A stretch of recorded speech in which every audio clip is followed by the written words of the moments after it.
Assalamualaikum warahmatullahi wabarakatuh. Selamat malam saya ucapkan kepada Ibu Elsa Roshidah selaku dosen pengampu mata kuliah remediasi badan air dan pesisir. Perkenalkan, saya Muhammad Novel Hilmi Najib, mahasiswa Prodi Studi Teknik Lingkungan Universitas Nahdlatul Ulama Sidoarjo.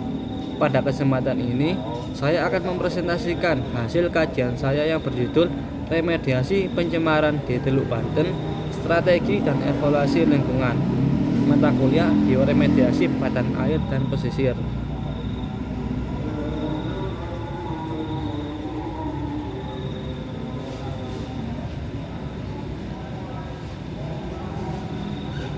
Bab 1. Pendahuluan. Latar belakang.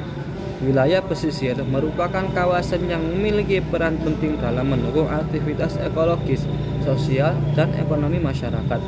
Salah satu kawasan pesisir strategis di Indonesia adalah Teluk Banten, yang terletak di bagian utara Provinsi Banten. Kawasan ini dikenal sebagai daerah dengan aktivitas industri, pelabuhan, perikanan, dan pemukiman padat yang berkembang pesat. Namun, pertumbuhan aktivitas manusia di sekitar Teluk Banten juga menyebabkan tekanan lingkungan yang signifikan, terutama dalam bentuk pencemaran badan air. Pencemaran yang terjadi di Teluk Banten disebabkan oleh berbagai sumber, diantaranya limbah industri dari pabrik baja, pupuk, dan petrokimia di Cilegon, limbah domestik dari pemukiman yang belum memiliki instalasi pengolahan air limbah atau IPAL, serta residu minyak dan bahan kimia dari aktivitas pelayaran dan pelabuhan Bojonegoro. Berdasarkan hasil pemantauan kualitas air oleh Dinas Lingkungan Hidup Provinsi Banten, ditemukan bahwa kandungan logam berat seperti timbal atau BB dan merkuri atau Hg melebihi ambang batas baku mutu air laut. Hal ini menandakan bahwa Teluk Banten telah mengalami pencemaran berat dan memerlukan intervensi segera. Dampak dari pencemaran tersebut sangat luas, baik secara ekologis maupun sosial. Secara ekologis, kualitas air yang menurun mengganggu habitat alami bagi mangrove, padang lamun, dan berbagai spesies biota laut. Sementara itu, dari sisi sosial ekonomi, pencemaran mengganggu produktivitas nelayan karena berkurangnya hasil tangkapan, serta meningkatkan risiko kesehatan masyarakat pesisir akibat paparan logam berat dan patogen yang berasal dari limbah domestik. Apabila tidak ditangani secara sistematis dan berkelanjutan, pencemaran ini dapat menyebabkan kerusakan lingkungan jangka panjang dan memperburuk kondisi kehidupan masyarakat sekitar. Upaya untuk mengatasi pencemaran di wilayah ini perlu dilakukan secara komprehensif melalui pendekatan remediasi lingkungan. Remediasi merupakan serangkaian tindakan teknis yang bertujuan untuk memulihkan kualitas lingkungan akibat pencemaran. Pendekatan ini harus mempertimbangkan karakteristik pencemar, kondisi geografis, teknologi yang sesuai, serta kemampuan institusi lokal dalam melakukan pemantauan. Oleh karena itu, diperlukan kajian yang tidak hanya mendeskripsikan kondisi pencemaran, tetapi juga menganalisis strategi remediasi yang paling tepat, termasuk rancangan sistem evaluasi dan monitoring agar hasil remediasi dapat diukur secara objektif. Kajian ini menjadi penting untuk mendukung capaian tujuan pengelolaan lingkungan pesisir serta berkelanjutan dan memberikan rekomendasi yang dapat diterapkan dalam konteks lokal Teluk Banten maupun wilayah pesisir lainnya yang menghadapi masalah serupa. Nah, dalam rumusan masalah ini saya hanya mengambil 3. Yang pertama, 1. Apa saja sumber utama pencemaran yang terjadi di wilayah Teluk Banten? Lalu yang kedua, jenis polutan apa yang terdapat di perairan dan pesisir Teluk Banten? 3. Bagaimana dampak pencemaran tersebut terhadap ekosistem perairan, lingkungan pesisir, serta kesehatan masyarakat? Lalu ada juga tujuan.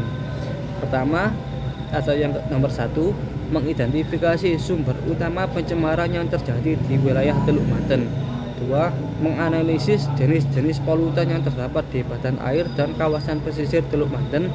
3. Menganalisis dampak pencemaran terhadap ekosistem perairan, lingkungan pesisir, serta kesehatan masyarakat di sekitar wilayah terdampak. Lalu manfaat. Nah, secara akademis memberikan kontribusi memberikan kontribusi pengetahuan mengenai permasalahan pencemaran di kawasan pesisir, khususnya terkait identifikasi sumber pencemar, jenis polutan, dan dampaknya terhadap lingkungan. Kedua, bagi masyarakat, meningkatkan kesadaran akan pentingnya menjaga kualitas lingkungan pesisir dan dampak negatif dari aktivitas manusia yang tidak ramah lingkungan. Ketiga, bagi pemerintah atau pengelola wilayah pesisir sebagai bahan pertimbangan dalam menyusun kebijakan pengendalian pencemaran dan perencanaan remediasi lingkungan yang berbasis data dan kajian ilmiah.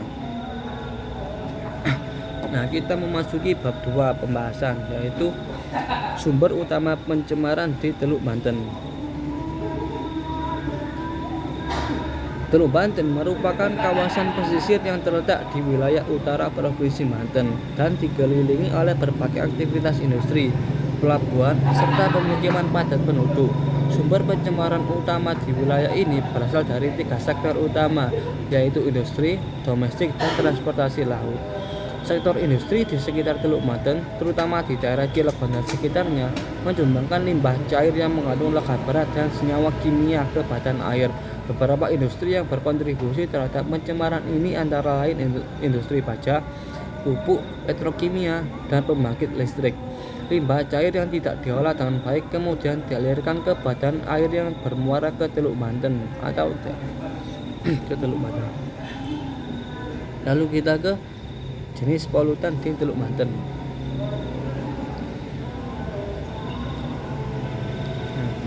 Polutan yang mendominasi perairan Teluk Banten sangat beragam. Di antaranya adalah pertama, logam berat seperti timbal PB, merkuri, dan kadmium yang berasal dari limbah industri. Logam berat ini bersifat toksik, persisten, dan dapat terakumulasi dalam tubuh organisme laut. Lalu kedua, BOD dan COD yang tinggi. Limbah organik dari rumah tangga menyebabkan peningkatan nilai biochemical oxygen demand atau BOD dan chemical oxygen demand atau COD yang menurunkan kadar oksigen terlarut dalam air laut. Lalu minyak dan lemak. Limbah minyak berasal dari pelayaran dan industri, menyebabkan pencemaran permukaan air laut dan mengganggu respirasi biota laut. Lalu ada juga nutrien berlebih atau bisa juga disebut eutrofikasi.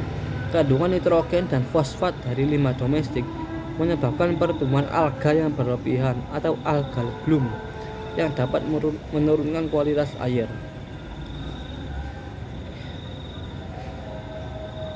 Kandungan logam berat di beberapa titik pemantauan bahkan telah melebihi baku mutu yang ditetapkan dalam PP Peraturan Pemerintah Nomor 22 Tahun 2021 tentang baku mutu air laut, menunjukkan status pencemaran berat.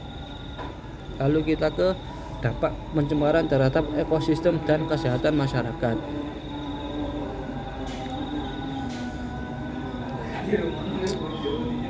Yang pertama, dampak terhadap ekosistem. Kerusakan habitat mangrove, padang lamun, dan terumbu karang merupakan dampak utama dari pencemaran logam berat dan bahan organik. Lalu ada dampak terhadap masyarakat. Masyarakat pesisir khususnya nelayan mengalami penurunan hasil tangkapan ikan karena berkurangnya populasi ikan akibat rusaknya habitat dan penurunan kualitas air. Nah, dari jenis-jenis polutan di Teluk Banten tersebut ada strategi remediasi. Nah, strategi remediasi yang akan saya sebutkan yaitu pertama, peningkatan pengolahan limbah. Mewajibkan industri memiliki IPAL yang standar dan membangun IPAL komunal untuk limbah domestik. Kedua, bioremediasi menggunakan mikroorganisme yang mampu mengurai logam berat dan senyawa organik secara alami. Ketiga, pemulihan ekosistem, merehabilitasi hutan mangrove dan padang lamun yang berfungsi sebagai penyaring polutan alami. Keempat, pengurangan polusi dari kapal, melakukan pengawasan ketat dan menyediakan fasilitas penampungan limbah di area pelabuhan. Kelima, edukasi dan partisipasi masyarakat, meningkatkan kesadaran masyarakat pesisir tentang bahaya pencemaran dan pentingnya pengelolaan limbah.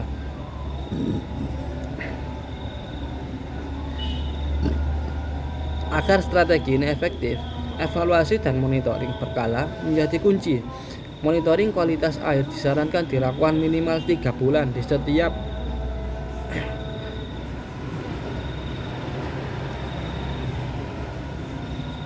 Monitoring kualitas air disarankan dilakukan minimal setiap 3 bulan di titik-titik strategis. Indikator keberhasilannya jelas dan terukur, antara lain penurunan kadar logam berat hingga di bawah baku mutu, lalu penurunan nilai BOD dan COD, peningkatan keanekaragaman biota laut, dan yang terpenting perbaikan kondisi sosial ekonomi masyarakat serta meningkatnya hasil tangkapan ikan. Kesimpulan dan saran. Sebagai kesimpulan, Teluk Banten menghadapi pencemaran serius dari aktivitas industri, domestik, dan transportasi laut. Polutan utamanya adalah logam berat dan limbah organik yang merusak ekosistem serta mengancam kesehatan ekonomi masyarakat. Oleh karena itu, saya menyarankan beberapa langkah. Yang pertama, pemerintah dan industri harus memperkuat pengawasan pembuangan limbah. Kedua, pembangunan IPAL. Ketiga, perlunya kolaborasi semua pihak dalam menerapkan teknologi remediasi dan rehabilitasi lingkungan. Dan terakhir, menggalakkan edukasi untuk mendorong partisipasi aktif masyarakat dalam menjaga kelestarian Teluk Banten.